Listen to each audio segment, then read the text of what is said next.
Halo semuanya, perkenalkan nama saya Catherine, saya dari kelas 9D. Nah, hari ini saya akan menceritakan apa saja yang saya rasakan selama belajar dari rumah atau kita sebut sebagai daring. Jadi yang saya rasakan saat pertama kali belajar dari rumah ataupun daring adalah sebuah perasaan yang senang karena tentunya saya tidak perlu lagi untuk bangun pagi, untuk siap-siap pergi ke sekolah.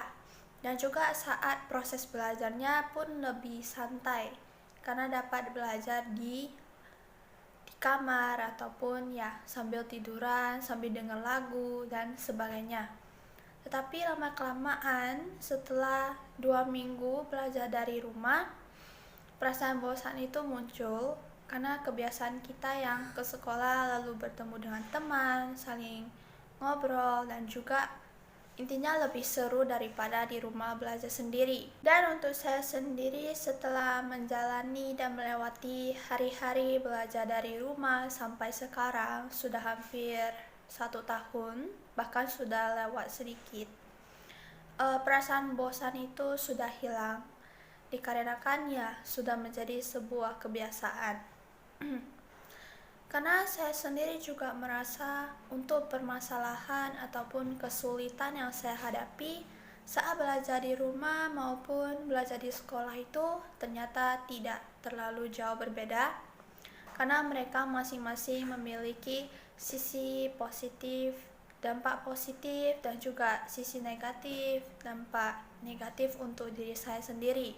Tentunya kalian masing-masing juga merasakan hal seperti itu.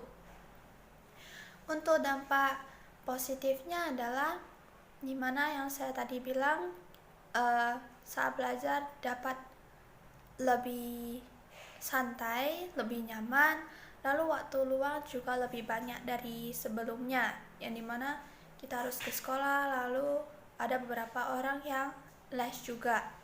Karena sekarang sudah serba di rumah, maka waktu untuk siap-siap berpergian ataupun segala macam dilakukan di rumah.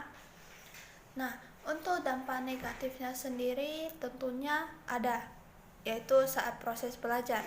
Walaupun bisa sambil santai mendengarkan lagu, tetapi tentunya tidak 100% dari pelajaran yang ingin disampaikan oleh guru ke para murid itu, termasuk saya, tidak bisa dengan jelas. Ataupun para murid ada beberapa yang tidak paham. Terkadang saya sendiri pun merasakan hal itu. Maka dari itu, untuk belajar dari rumah lebih membutuhkan sebuah usaha untuk diri sendiri lah, inisiatif untuk cari dari berbagai sumber untuk dipelajari, dipahami, contohnya dari YouTube ataupun dari Google, dari aplikasi-aplikasi belajar online dan sebagainya. Jadi harapan saya untuk kedepannya adalah semoga pandemi ini segera berlalu dan juga semoga semua orang dapat beraktivitas seperti biasa, yaitu saat keadaan normal. Itu saja dari saya, terima kasih.